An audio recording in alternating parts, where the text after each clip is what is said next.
Minecraft 1.17 has started seeing some snapshot releases, and with this only comes more speculation as to potential features that they could spring on us at the last minute. So in the words of Rhett and Link, let's talk about that. Greetings gamers, I'm Connor Monroe, and this is the top 10 things Minecraft needs to add in 1.17. Let's do it. Minute 10 cave biomes. In 1.17 we have confirmed new cave types called lush caves that will generate naturally and will be indicated with a special tree on top on the surface of the world. However, this means that the caves are probably not going to be naturally integrated with the rest of the cave systems. We've also seen the new cave generation with wide open spaces and larger caves in general. So what if we got something that does something else in those caves rather than just expand them? We could have whole underground biomes. We've seen it in the Nether where basalt deltas can be on top and then only a few blocks down is a nether waste, so why not have something similar to that with caves? Terraria does this incredibly well, and these things have made that game incredibly fun to play, and exploring the depths also stays interesting because of it. We've also seen that the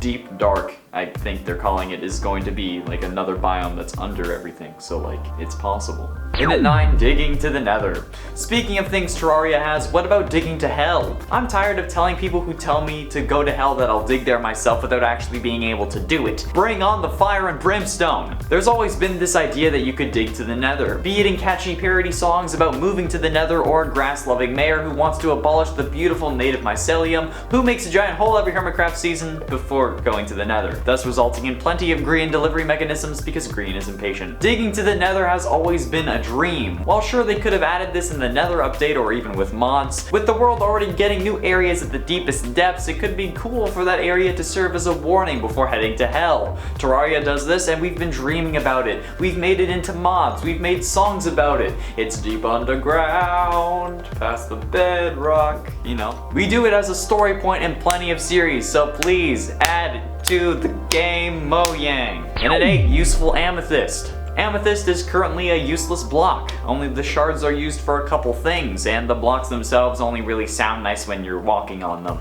We need actual things we can do with these blocks. Maybe some staircases, or the ability to use them for enchanting instead of lapis. Something that can make it more useful than pod soul. Like, come on. There's this magical new ore that can only be farmed at specific blocks, and it's used in like 2 things. Come on, where's the meat? Where's the this thing is used for everything? Where is this is the new diamond? You added netherite and made it awesome, but now you add amethyst and make it basically useless? Will it be possible to use them in respawn anchors since you can place an amethyst bush on an active one, or will they grow from respawn anchors? I don't know anymore, just please tell me the right thing. Minute 7, copper scrub brush. Copper being added to Minecraft is something we've been seeing since the Tekkit Classic days. Every form of somewhat mechanical mod adds its own form of copper, but it's not in the same vein as the copper being added to 1.17. Copper blocks and stairs that will be possible to craft in 1.17 will actually be able to oxidize when exposed to open air. The blocks go from normal copper to lightly weathered to semi-weathered and then just plain old weathered, which is the same process the Statue of Liberty went through, thus why it's green now. Il Mango actually made a time lapse of a Statue of Liberty recreation out of copper getting weathered. It was like 1,000 times speed and it still took 6 minutes to get there. That's 100 hours of real life time for it to be fully weathered, which is 300 in-game days, nearly a full Minecraft year. However, the real question is it possible to clean these blocks? Breaking them will most likely give you the original block back, but you can also prevent them from weathering with wax, presumably the same wax we'll be using to make candles,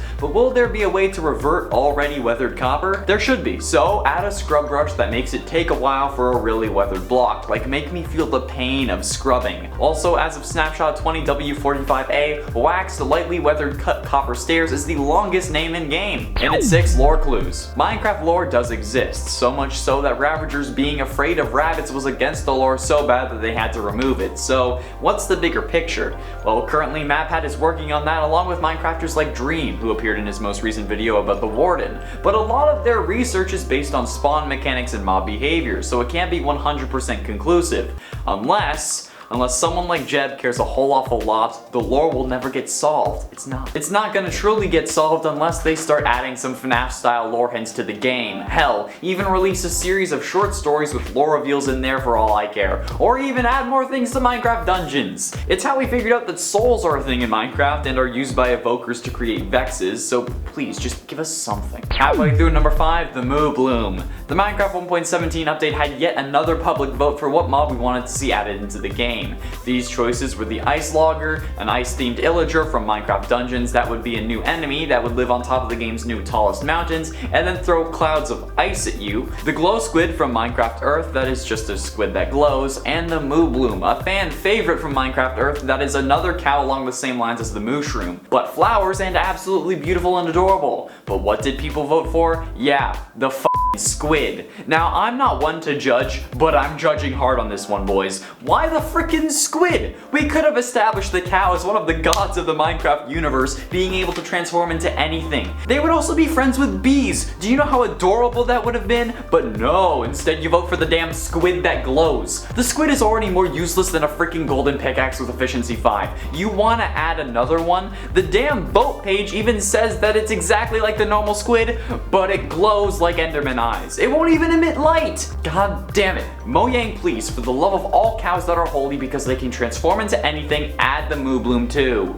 Or just get rid of the freaking glow squid. And then 4 working chains. In a recent video on his channel, Minecraft YouTuber Mumbo Jumbo posted a video messing around with working chains in Minecraft. This ability was called Chainstone by the mod he was using, and he made a load of redstone contraptions that use this ability, like with chains pulling things, like a slime block that only pulls from one side. This made a whole lot of cool things possible and is honestly an addition I don't think anyone would really mind. Those who wouldn't want it or wouldn't care about the feature would simply ignore it, while the redstoners and people who want this change would use it. It's a wonderful idea and I think it should be added into the game. Like, sure, it doesn't really make sense to push things horizontally with the chain, but hey, it's Minecraft. We can't say that Minecraft is an incredibly realistic game. If it was realistic, they would have added the Moo Bloom. And at 3, improved forests. I've been saying this for a while now, but Minecraft needs better forests, my god. The only thing interesting that you can find in a forest is maybe a woodland mansion in a dark forest biome, or a jungle temple in a jungle, but that's really it.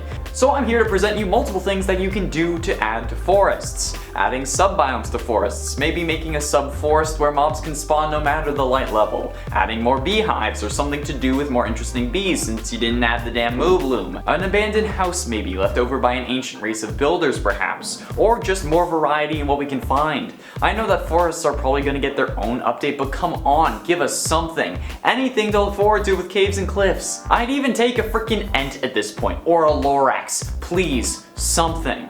Maybe something like, and at number 2, abandoned villages. In case you're new to the game or haven't played in a while, Minecraft 1.14 was the Village and Pillage update. An update where there were drastic improvements to villages, villagers, and the newly added illagers that could cause raids in villages and potentially wipe them out. However, now the new villages look amazing, with multiple variations on houses, and they actually look like villages, but it wasn't always like this. It was first a load of the same houses with maybe a blacksmith, and that was it. But since Minecraft has lore, where did those villages go? These villages would have had to been abandoned in favor of the newer, better looking ones, right? So why not turn it into a generated structure that can spawn in the forest since nature would have taken back the land? Or you could have underground villages with their own unique villagers. I mean, caves will have the space for it, and it could just be interesting, but maybe that's just me. Is it just me? No? Okay, good. So, Mojang, add the original villages as abandoned ones, please. Finally, and at number 1, new enchantments. Enchantments in Minecraft are being updated whenever something new rolls around. Mending was added in version 1.9 and was originally added to the enchanting table, but is now only available through trading, dungeon loot, or fishing, meaning it's a treasure enchantment. But making new enchantments may not be that difficult, and with all the new features coming like skulk sensors and blind mobs, it could be possible to add things in relation to that. Perhaps a night vision enchantment for the exploring that we'll be doing in caves. I know it's a potion,